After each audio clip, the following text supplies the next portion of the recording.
Sudah kelihatan panik. Baru dapat laporan ke polisi, Roy Suryo langsung kelabakan seperti cacing kepanasan. Biasanya nyinyir di media sosial, sekarang malah merengek bawa-bawa kriminalisasi. Padahal baru permulaan, Bung. Ini baru pemanasan. Baru pemanasan. Halo teman-teman, selamat datang kembali. Kali ini kita mau bahas sesuatu yang benar-benar nyata di depan mata. Ya, tentang Roy Suryo dan kawan-kawannya yang mulai megap-megap begitu tahu laporan mereka ke Bareskrim sudah diproses. Sudah diproses. Dengar baik-baik. Ya, Roy Suryo itu sekarang ketakutan. Bukan cuma takut biasa, tapi takut ketahuan, takut diproses hukum, takut semua manuver busuknya terbongkar di depan publik. Coba lihat pola komunikasinya. Begitu tahu ada laporan, langsung bawa-bawa istilah kriminalisasi. Langsung bawa-bawa sejarah lama. Langsung narasi, kami ini pejuang kebenaran, kami ini korban kekuasaan. Lucu? Lucu Jelas? sekali, Roy. Konyol? Banget. Dan Oke, Roy Suryo, kenapa kamu sekarang takut? Tidak seperti yang minggu-minggu lalu kau koar-koar tentang Bapak Jokowi, ijazahnya perlu dibuktikan. Sekarang Pak Jokowi sudah muak dengan tingkah lakumu, dengan teman-temanmu yang habis menguras kesabaran Bapak Jokowi dan sekarang dilaporkan ke Polda dan sudah proses hukum.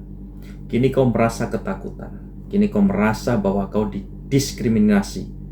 Tidak seperti itu, Roy Suryo. Kau meminta pertolongan Prabowo. Emang siapa kamu? Kamu hanyalah menteri, mantan menteri di zaman SBY, menteri Panji. Tidak selevel dengan Bapak Jokowi dan Pak Prabowo.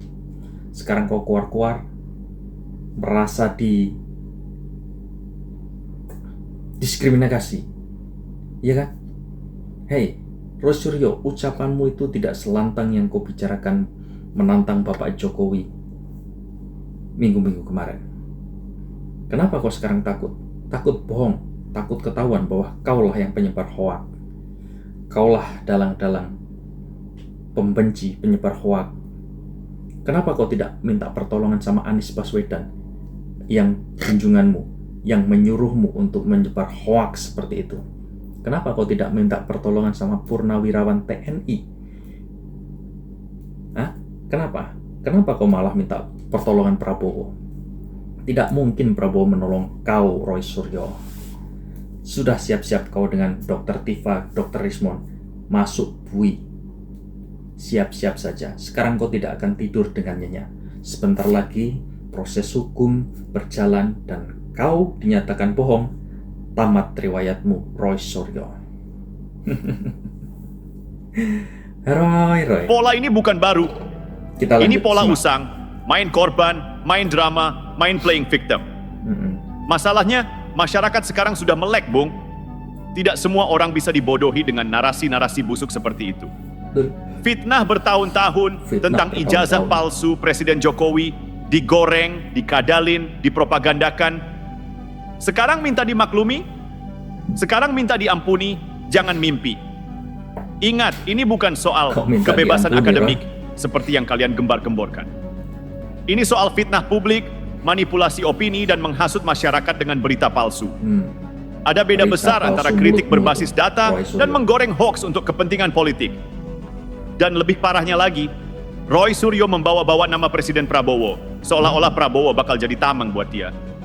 Pak Tidak Prabowo mungkin. pasti beda, Pak Prabowo pasti peduli. Hei, serius? Pikir Prabowo mau membela penyebar fitnah? Mau mempertaruhkan integritasnya demi orang-orang yang hobi bikin gaduh? Pak Prabowo itu sahabat dekat Presiden Jokowi. Beliau berdiri tegak lurus pada hukum. Kalau salah, ya salah. Kalau melanggar hukum, ya siap-siap Iya, tanggung jawab. Siap tanggung jawab. Berkali-kali diulang supaya jelas. Ini bukan kriminalisasi, ini proses hukum. Ini bukan membungkam kritik, ini memberantas fitnah. Ini bukan soal politik balas dendam, ini soal membersihkan ruang publik dari racun opini sesat. Jadi kalau Roy Suryo dan kawan-kawan sekarang teriak-teriak soal kriminalisasi, itu cuma satu hal. Tanda panik, tanda ketakutan. Tanda sudah tahu nasibnya bakal buruk. Dan satu lagi, lihat bagaimana Roy Suryo berusaha menggertak. Bawa-bawa dukungan profesor, akademisi, ulama, lawyer besar. Mau nakut-nakutin siapa? Hukum itu bicara bukti, bukan bicara gengsi. Hukum itu bicara fakta. bukan bicara berapa banyak gelar profesor yang ada di belakangmu. Nah, Roy, kau sudah tahu sekarang bahwa nasibmu di ujung tanduk. Sebentar lagi proses hukum berjalan. Kenapa kamu takut? Kalau memang benar yang kau keluarkan itu nyata, kenapa kamu takut bahwa ijazah Bapak Jokowi itu palsu? Kalau memang benar, kenapa kamu harus takut gitu, Roy? Minta pertolongan Bapak Prabowo. Maaf nih, Prabowo tidak selevel dengan kamu. Kamu adalah menteri panci, nggak bermutu untuk Prabowo. Kenapa kamu tidak minta pertolongan Anies Baswedan, Purnawirawan TNI, yang sekarang keluar-keluar ingin melengsarkan Gibran? Kan kamu satu partai sama dia, satu koalisi ingin menjatuhkan Gibran. Sekarang kamu tidak bisa menjatuhkan bapaknya, menyerang anaknya. Kalau sudah benar itu konstitusi, tidak akan mungkin bisa kau lengsarkan. Roy Suryo dan gerombolan Anies Baswedan dibungkus ulama-ulama HTI FPI seakan-akan agamis, tapi nyatanya 0-0. Yang kakunya Habib obat. Jadi siap-siap sajalah Roy Suryo, terima nasibmu di Bui bersama Dr. Tifa, Dr. Ismon, dan lain-lainnya, bersama penjilat-penjilat lainnya. Kalau kamu memang merasa ini diskriminasi, minta pertolongan sama Anies Baswedan, junjungan kau. Mengertilah kau Roy Suryo bahwa Prabowo tidak akan menolongmu, sedikit pun tidak akan pernah menolongmu, karena Bapak Jokowi dan Prabowo itu solid, kawan sejati, teman. Walaupun memang pernah beda, tapi Bapak Jokowi dan Prabowo itu Kalau tidak memang merasa diragukan. benar, kalau memang merasa punya data Kesetiaan sahih soal kawan. ijazah, kenapa tidak berani bertarung di Kita pengadilan? lanjut lagi. Kenapa malah koar-koar di media? Jawabannya sederhana. Karena mereka tahu di pengadilan semua akan terbuka. Betul. Semua bualan, semua manipulasi, semua fitnah akan dibongkar habis-habisan. Mereka lebih pilih bermain di opini publik, karena di pengadilan fakta bicara, dan fakta tidak bisa dikadalin. Makanya teman-teman, tetap tenang. Proses hukum sedang berjalan. Pak Jokowi sudah memberi sinyal tegas, tidak akan membiarkan kebohongan terus-menerus meracuni bangsa ini. Kita tunggu saja.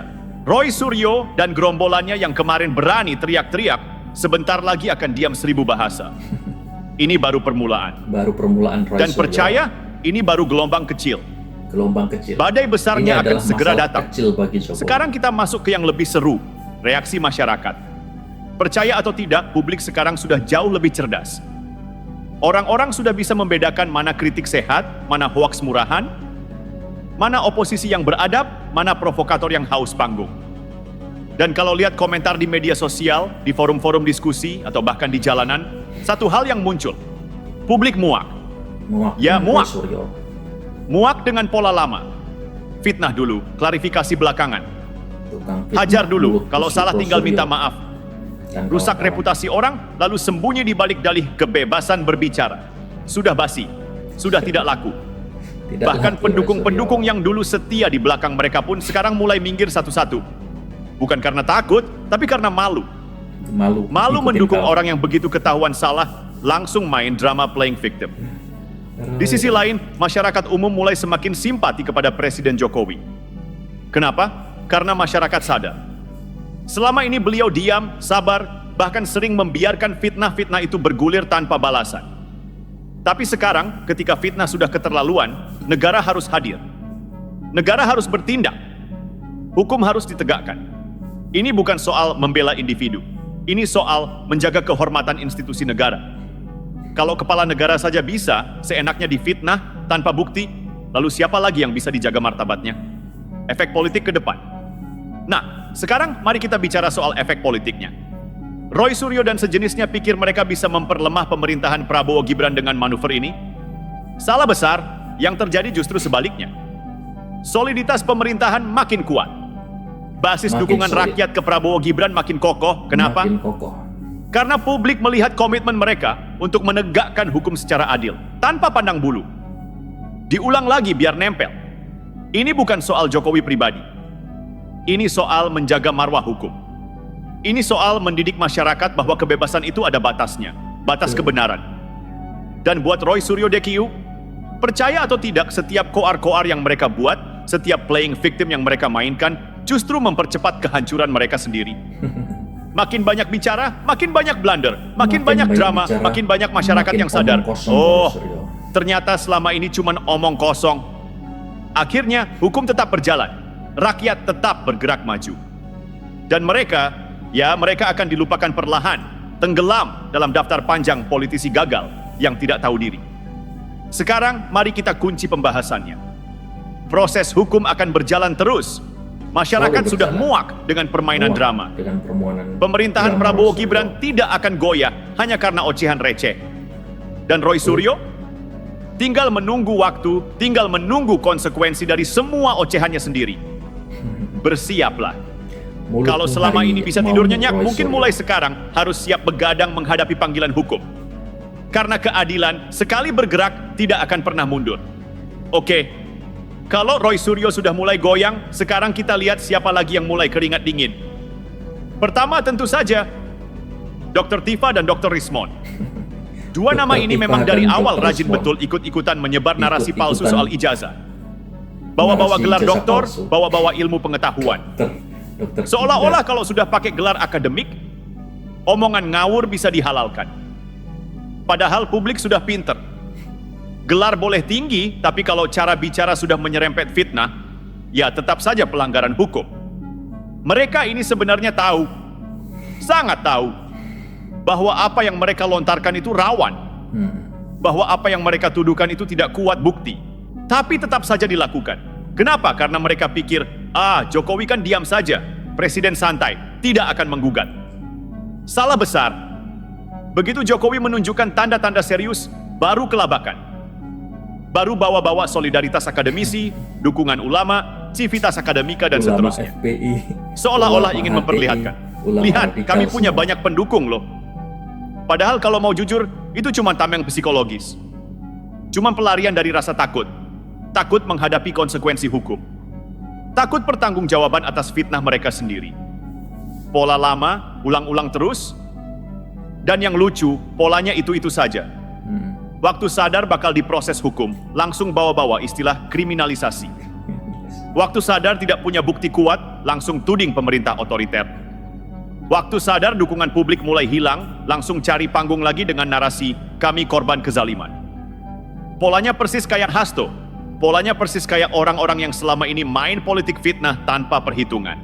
Jadi jangan heran kalau minggu-minggu ke depan bakal banyak lagi podcast dadakan, press conference mendadak, video klarifikasi nangis-nangis dari kubu-kubu ini karena mereka panik. Karena mereka sadar, hukuman itu hanya soal waktu. Yang diam-diam mulai gemetar. Bukan cuma Tifa dan Rismon, ada beberapa tokoh oposisi kelas Terry yang juga sudah mulai gelisah. Yang kemarin-kemarin berani nyerang Jokowi pakai framing ijazah palsu, mulai sekarang tiarap. Tiba-tiba sepi, tiba-tiba sibuk ngurus konten lain, tiba-tiba alihkan perhatian. Kenapa? Karena mereka tahu, kalau giliran mereka datang, tidak ada yang bisa selamatkan. Mau bawa lawyer, mau bawa akademisi, mau bawa ulama, kalau buktinya fitnah, ya tetap diproses. Dan satu lagi yang perlu diingat, ini bukan lagi zamannya main narasi ngawur tanpa konsekuensi. Kalau dulu fitnah bisa viral tanpa pertanggungjawaban, sekarang zaman sudah berubah. Sekali fitnah dilempar, sekali hoaks ditebar, hukum siap menjemput. Intonasi tegas, kunci pesan. Maka catat baik-baik. Hari ini hukum mulai bergerak. Hari ini para penyebar hoaks mulai panik. Hari ini drama playing victim sudah basi. Dan untuk mereka yang masih merasa bisa main kotor, bersiaplah. Karena tidak ada tempat untuk pengecut di negara hukum ini. Bilang saja terus kriminalisasi, kezaliman, otokrasi. Rakyat sudah tahu mana yang bohong, mana yang jujur. Dan ingat, di belakang Pak Jokowi hari ini, ada kekuatan rakyat yang sadar. Ada negara Kekuatan hukum yang rakyat. mulai menunjukkan taringnya. Ada Prabowo Gibran yang tidak akan 80% goyah hanya karena koar-koar rakyat receh dari Indonesia mereka yang mencintai kalah Bapak sebelum Jokowi, bertarung. walaupun sudah purna tugas. Keadilan sedang bekerja. Paniklah Itu kalau fakta. memang bersalah. Bersiaplah kalau memang pernah ikut-ikutan fitnah. Oke, mari kita bongkar lebih dalam. Kenapa sebenarnya strategi Roy Suryo CS ini dari awal sudah gagal total? Pertama, mereka terlalu percaya diri bahwa publik masih bisa dikibuli. Mereka pikir, dengan sedikit bumbu akademis, dengan framing konspirasi, masyarakat bakal langsung percaya mentah-mentah. Padahal sekarang, rakyat sudah cerdas. Sudah terbiasa cross-check, sudah terbiasa membedakan mana kritik, mana fitnah. Coba lihat deh, pas awal narasi ijazah palsu dilempar rame, tapi setelah dibedah satu persatu kok makin sepi, makin absurd, makin malu-malu sendiri. Karena memang dasarnya tidak kuat. Bahan mereka rapuh, data mereka abal-abal. Kebanyakan bahan serangan mereka cuma modal, potongan berita lama, data visual ngawur dari media sosial. Screenshot tanpa verifikasi. Bayangkan, orang sekelas Roy Suryo yang katanya pakar telematika, serangnya modal potongan PDF, modal bandingkan font dokumen zaman 80-an. Padahal kalau mau jujur, zaman dulu itu ngetik ijazah pakai mesin ketik manual, bukan pakai Microsoft Word. Mau bandingin font lama dengan standar digital sekarang? Lucu sekali, konyol luar biasa. Ini seperti bandingkan suara kaset pita dengan file MP3, lalu bilang, wah, suaranya beda, berarti palsu. Yang lebih fatal, mereka menggunakan logika terbalik. Kalau ada yang kelihatan aneh, langsung divonis palsu. Padahal dalam dunia akademik, logika itu harus dibuktikan, diverifikasi, diuji, bukan asal main tuduh. Kalau semua yang kelihatan aneh langsung dianggap palsu, ya semua orang bisa difitnah sesuka hati. Semua orang bisa dijebak kapan saja. Inilah kenapa strategi mereka dari awal sudah busuk. Bukan hanya busuk, bau bangkai fitnahnya sudah menyengat dari kilometer pertama. Era Prabowo Gibran, game over untuk drama lama. Dan mereka ini tambah sial, karena narasi usang itu dilempar di era Prabowo Gibran. Era di mana politik nasional sudah tidak lagi main drama sentimental recehan. Prabowo itu keras kepala dalam urusan menjaga stabilitas. Gibran itu santai di permukaan, tapi dingin kalau urusan hukum ditegakkan. Dan kombinasi ini mematikan untuk para penyebar hoaks. Mereka pikir masih bisa jual drama playing victim. Mereka pikir masih bisa main narasi kriminalisasi. Keliru. Prabowo Gibran tahu betul mana kritik sehat, mana hoaks busuk, mana demokrasi, mana sabotase. Dan terhadap sabotase demokrasi, pendekatan mereka cuma satu, sikat habis sesuai hukum. Peringatan terakhir untuk para pemain hoaks. Karena itu catat baik-baik. Bagi siapapun yang masih mau bermain kotor, era bebas bicara ngawur sudah tamat, era bebas menyebar hoaks tanpa konsekuensi sudah habis. Era panjat sosial dengan fitnah sudah digulung. Hari ini hukum mulai berfungsi. Hari ini keadilan mulai disuarakan dari rakyat sendiri. Dan siapapun yang masih coba main kotor, siap-siap jadi contoh buruk di depan hukum. Begini ya, supaya jelas, apa yang terjadi sekarang ini baru permulaan. 4 orang dilaporkan ke Bareskrim, itu baru appetizer. 4 orang dilaporkan baru pemanasan. Karena pemanasan. faktanya masih banyak di luar sana yang bergentayangan. Akun-akun bodong, buzzer fitnah, aktivis abal-abal, akademisi pesanan. Mereka pikir bisa bersembunyi di balik tameng kebebasan berbicara. Mereka pikir kalau teriak-teriak kriminalisasi, lalu semua dosa cuci bersih, salah besar. Kenapa baru sekarang dilawan? Pasti ada yang bertanya, kenapa baru sekarang dilawan? Kenapa nggak dari dulu? Jawabannya simple, karena Pak Jokowi itu sabarnya luar biasa. Sudah bertahun-tahun difitnah, dihina, dijelekkan, difabrikasi cerita palsu, beliau diam saja. Bukan karena takut, bukan karena tidak mampu, tapi karena menghormati demokrasi. Tapi sabar ada batasnya. Sabar itu bukan berarti rela diinjak-injak. Dan ketika kesabaran habis, maka hukum berbicara. Sekali bergerak, geraknya terukur dan mematikan. Nah, sekarang lucunya adalah orang-orang seperti Roy Suryo ini baru sadar kalau mereka sedang menggali kuburannya sendiri. Dulu senang banget lempar narasi, Jokowi ijazah palsu, Jokowi bukan lulusan asli, Jokowi begini, Jokowi begitu. Lempar terus, sebarkan terus, tanpa beban, tanpa bukti kuat. Sekarang giliran dilaporkan, giliran mau diproses hukum, langsung nangis di podcast, langsung cari simpati publik, langsung bawa-bawa nama Prabowo, langsung pakai embel-embel akademisi dan guru besar. Wahai Roy dan teman-teman, siapa yang kalian takutkan sebenarnya? Kalau memang yakin benar, kenapa takut proses hukum? Kalau memang yakin ilmiah, Kenapa Apa yang bawa-bawa kau katakan? sentimental? Kenapa kamu takut, Roy Kalau Suryo? memang yakin ilmuwan sejati, kenapa malah berpolitik murahan? Mm-mm. Catat baik-baik. Pertarungan ini bukan lagi soal pribadi Jokowi. Ini soal negara. Ini soal martabat hukum. Martabat hukum. Ini soal menjaga akal sehat demokrasi. Kalau fitnah terus dibiarkan, kalau hoaks terus dianggap wajar, maka lama-lama demokrasi kita dihancurkan dari dalam. Betul sekali. Dan negara yang sehat tidak akan membiarkan itu. Makanya apa yang terjadi hari ini adalah sinyal keras. Hoaks, fitnah, propaganda busuk, bersiaplah untuk dipangkas dari akarnya. Apalagi nanti setelah Prabowo resmi dilantik. Percayalah, Prabowo Gibran tidak akan mewarisi penyakit santai menghadapi fitnah. Prabowo Gibran akan tegak lurus, tanpa kompromi. Tegakkan hukum seadil-adilnya. Mereka yang terbiasa bermain narasi jahat, mereka yang terbiasa jadi penggiring opini licik, akan dihadapkan ke meja hukum. Bukan dibungkam, bukan ditekan, tapi diprosesnya sesuai fakta, sesuai bukti, sesuai aturan hukum yang berlaku. Jadi untuk para pembuat gaduh, untuk para pendengung fitnah, tunggu dan lihat. 2025 akan menjadi tahun pembersihan besar-besaran dari sosial media, dari ruang publik, dari panggung politik. Dan percaya, rakyat sudah tidak mau lagi dikibuli dengan cerita-cerita basi soal kriminalisasi ala pemain drama politik. Mau bertahan, tunjukkan bukti. Mau melawan, lawan dengan fakta. Mau Lawan dengan berkoar-koar, fakta. siap hadapi konsekuensi. Sebenarnya pola permainan Roy Suryo dan teman-temannya ini basi. Model Sangat serang basi. personal tanpa bukti, mainframing pakai teori konspirasi, bangun opini lewat potongan data, itu semua gaya lama. Di dunia, pola kayak begini udah kelihatan jelas banget. Tahun 2016 dipakai buat kampanye hitam Donald Trump. Tahun 2019 dipakai buat Black Campaign Brexit. Tahun 2020 dipakai anti-vaksin di seluruh dunia. Semua ujung-ujungnya sama, ketahuan bohong, semua akhirnya hancur di hadapan data asli. Dan Indonesia sekarang sudah belajar banyak. Rakyat kita makin melek, makin cerdas. Mereka sudah tidak gampang ditipu pakai potongan-potongan cerita palsu. Maka dari itu, ini penting. Rakyat Indonesia harus naik level. Jangan mau dicekoki hoax. Jangan gampang percaya cuma karena katanya. Betul. Jangan gampang mau dijadikan percaya. alat provokasi kelompok tertentu. Cuma karena Setiap kali kata. lihat berita tanya, mana faktanya? Mana buktinya? Siapa sumbernya?